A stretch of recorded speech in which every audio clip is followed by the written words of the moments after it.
রোহিত একটি প্রাইভেট কোম্পানিতে চাকরি করত। কোম্পানি বন্ধ হয়ে যাওয়াতে রোহিতের চাকরিটা চলে যায়।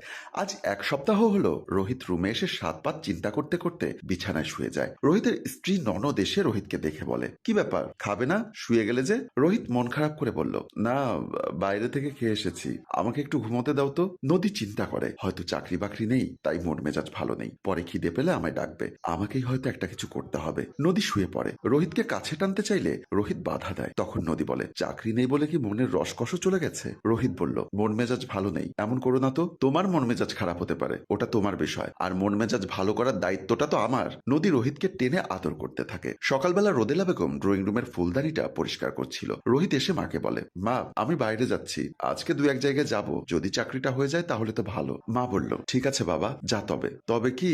মা বলো, না থাক, পরে বলবো, তুই আল্লাহর নাম নিয়ে বের হয়ে যা। রোহিত বের হয়ে যায়। নদী এসে বলে, মা, আপনার ছেলে কি চলে গেছে? রাহেলা বলল, বাসায় বাজার সদাই বলতে কিছুই নেই, টাকা পয়সাও নেই, আমার কাছেও তো কোনো টাকা পয়সা নেই, কিন্তু বাজার সদাই তো করতে হবে। মা, আমি একটু বাহিরে গেলাম। বাহিরে কোথায় যাবে বৌমা? নদী বলল, আমার বাহিরে বেশি সময় লাগবে না, খুব তাড়াতাড়ি চলে আসবো, আমাকে একটা দরকারে যেতে হবে। রাহেলা বলল, ঠিক আছে, যাও তাহলে, যখন তোমার দরকার আছে বলছো তখন আর কি করা, কিন্তু তাড়াতাড়ি চলে আসবে। ঠিক আছে মা। এই বলে নদী বাহিরে চলে যায়। সন্ধ্যার আগে নদী বাসায় আসে হাত ভর্তি বাজার নিয়ে। নদীর শাশুড়ি রান্নাঘর থেকে বের হতেই নদীকে ঢুকতে দেখে, দাঁড়িয়ে বলে, বৌমা, তোমার হাতে এতগুলো বাজার, তুমি টাকা পেলে কোথায়? তোমার কাছে তো কোনো টাকা ছিল না। নদী আমতা আমতা করে বলে, না মানে মা, আমি বাবাকে ফোন করেছিলাম, বাবা আমার জন্য বিকাশে কিছু টাকা পাঠালো, সেই টাকা তুলে বাজারগুলো নিয়ে এসেছি। এই কথা বলে বাজার নিয়ে নদী ভেতরে চলে যায়। তখন রাহেলা মনে মনে বলে, বিকাশ থেকে টাকা তুলে আনতে এত সময় তো লাগার কথা না, তাহলে বৌমার টাকা পেল কোথায়? এই চিন্তা করতে করতে ড্রয়িং রুমের দিকে চলে গেল।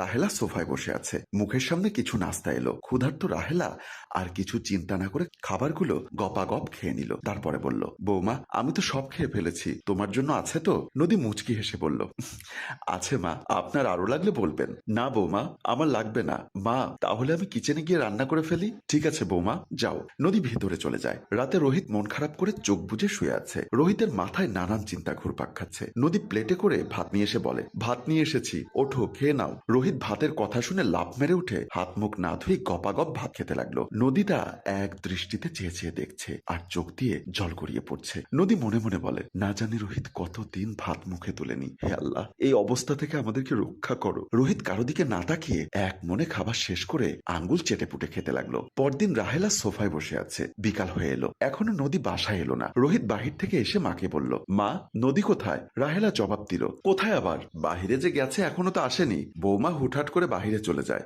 আবার আসার সময় বাজার সদাই করে নিয়ে আসে। কি করে বাজার করে আনে বুঝলাম না। রোহিত বলল, টাকা কোথায় পায় জানতে চাওনি? রাহেলা বলল, বিভিন্ন বাহানা দেয়, আবার বলে ওর বাবা নাকি বিকাশে টাকা পাঠায়, আরো কত কি। তখন রোহিত রেগে মেগে আবার বাহিরে চলে যায়। রাহেলা বসে আছে। নদী হাতে কিছু বাজার নিয়ে বাহির থেকে আসে। নদী ভিতরে যেতেই ডাক দিয়ে বলে, দাঁড়াও বৌমা, আমার প্রশ্নের জবাব দিয়ে যাও, আমার প্রশ্নের জবাব দিয়ে তারপর ভেতরে যাও। নদী বলল, মা, আমাকে রান্না করতে হবে। রান্না করার তো কিছুই নেই, রান্না পরে করো, আগে বলো বাজারগুলো কি করে আসে? এত সব বাজার কোন পাপের টাকায় আনা হয়? নদী অবাক হয়ে বলল, পাপের টাকা মানে কি বলছেন মা? আমি জানতে চাচ্ছি এই টাকার উৎস কি? প্রতিদিন বাজারে যাও, আবার আসার সময় হাতে করে বাজার নিয়ে এসো, তোমার কোন বাবা তোমাকে এত টাকা পাঠায়? আমি জানতে চাই, আমি কোনো পাপের টাকায় বাজার সদাই করছি না, শুধু এতটুকু জেনে রাখুন। নদী আর কোনো কথা না বলে ভেতরে চলে গেল। রাতে রোহিত খাটের উপর হেলান দিয়ে বসে আছে। নদী হাত মুছতে মুছতে রোহিতের পাশে বসে বলে, নদী বলল, এই তোমার চাকরির কিছু হলো? জবাবে রোহিত বলল, আমার চাকরির কি দরকার, তোমার ইনকামেই তো সংসার চলছে। কি বললে? আমার ইনকাম মানে? তুমি আমাকে কি বোঝাতে চাইছো? পরিষ্কার করে বলো। তুমি যে রোজ বাহিরে যাও, রোজ রোজ বাজার করে আনো, সে টাকা কোথায় পাও? কোথায় পাই মানে? আমার বাবা আমাকে কিছু টাকা দিয়েছে, সেটা দিয়ে টেনে টুনে বাজার করছি। রোহিত রেগে বলল, তোমার বাবা কি তোমাকে প্রতিদিন টাকা দেয়, যে টাকা দিয়ে তুমি আমাদের মুখে খাবার তুলে দিচ্ছ? রোহিত, আমি যা করছি এই সংসারের জন্য করছি, তবে একটা কথা জেনে রাখো, আমি কোনো অন্যায় করছি না, কোনো পাপ করছি না, তোমাদের মা ছেলের ঘোর কেটে গেলে সেটা বুঝবে। নদী আর কোনো কথা না বলে বিছানায় শুয়ে পড়ল।